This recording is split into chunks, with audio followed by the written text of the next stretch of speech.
Okay. Test one, two. Yes, we have audio. All right. Well, welcome to the channel, everybody. I am Aesop Grimm, and this is a project that I've been wanting to do.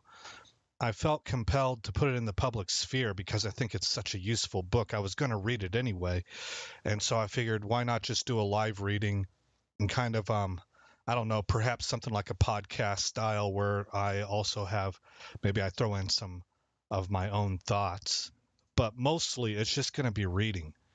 And I want to start out by explaining. Well, first of all, let me say that we're going to be turning YouTube and Twitch off pretty quickly. And it's not that I think that they would have a problem with this. I actually don't. I don't think either channel would have a problem with reading the book The Abolition of Man. It's hard for me to imagine that they would, but it's more that I think perhaps even by design, I'm a little uncertain as to what they decide is harmful and what they don't. And it's not even necessarily them as a company, but I think even maybe sometimes it comes down to the employees and what people are being ingrained to now in this sort of safety consciousness is that it just becomes very subjective as to what's deemed dangerous or a threat. It's exceptionally subjective, and so I just don't want to take that risk. So I'd rather just I don't want that sitting in the back of my mind is a better way to put it. So I don't want to self-censor or anything like that. I want to be able to have the freedom to read this, and then if I have a real-time reaction, to be able to have a reaction to it. So with all that said, we'll talk about what this book is, and then I'll go ahead and turn Rumble and YouTube off, and we'll go to the Be Right Back screen for a little bit, which will have my addresses for YouTube. Not excuse me, not YouTube. I'll be turning YouTube and Twitch off. I'll go to the Be Right Back screen. That'll have my URLs for my Rumble and my Kick accounts.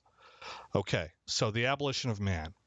This thing was written in 1943. That's really what's causing me to want to go ahead and put it out there in the public sphere right now.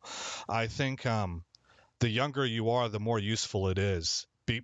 Not not because the content is more applicable to you. I think this content is applicable to everybody, and I think this hits a wide audience, wide ranges, a wide political spectrum, moral beliefs, things of that nature. C.S. Lewis, whenever he wrote this, had converted to Christianity, so there could very well be some Christian perspectives put into here, but I'm informing you right now.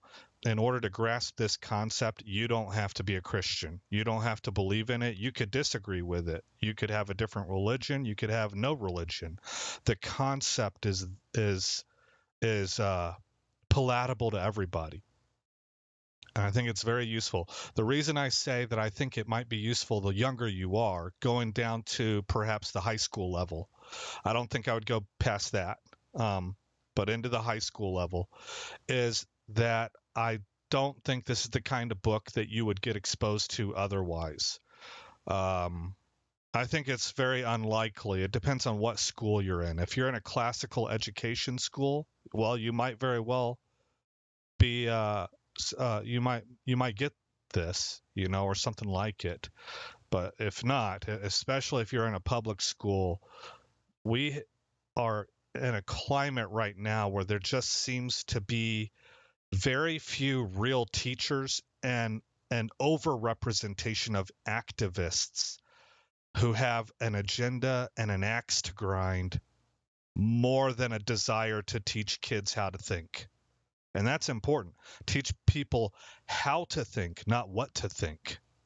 Right? That's that even without having the present climate of a high degree of activism, that's a tricky thing to get. I've always said there's really very few teachers in the world. There's a lot of people who can give instruction, but not a whole lot who actually teach, because teaching constitutes teaching your pupil how to think so that they have the tools necessary for facing situations down the line that you're obviously not going to be there for.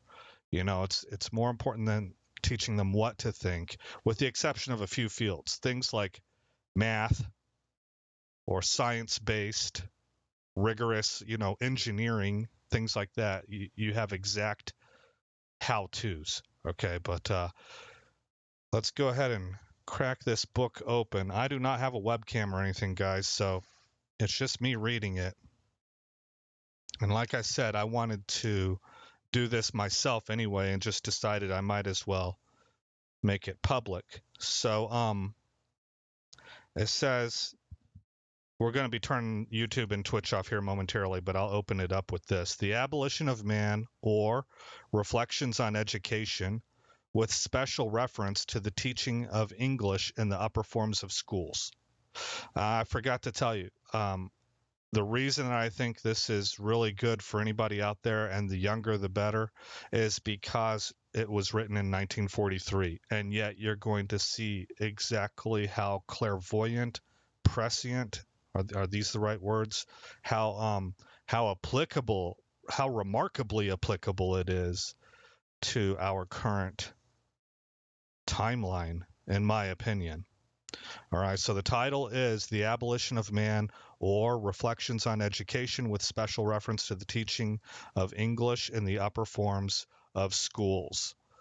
By the way, not only was it written in 1943, but National Review put together a list at some point in time. I'm not sure when they put it together, but it was the 100 best nonfiction books of the 20th century.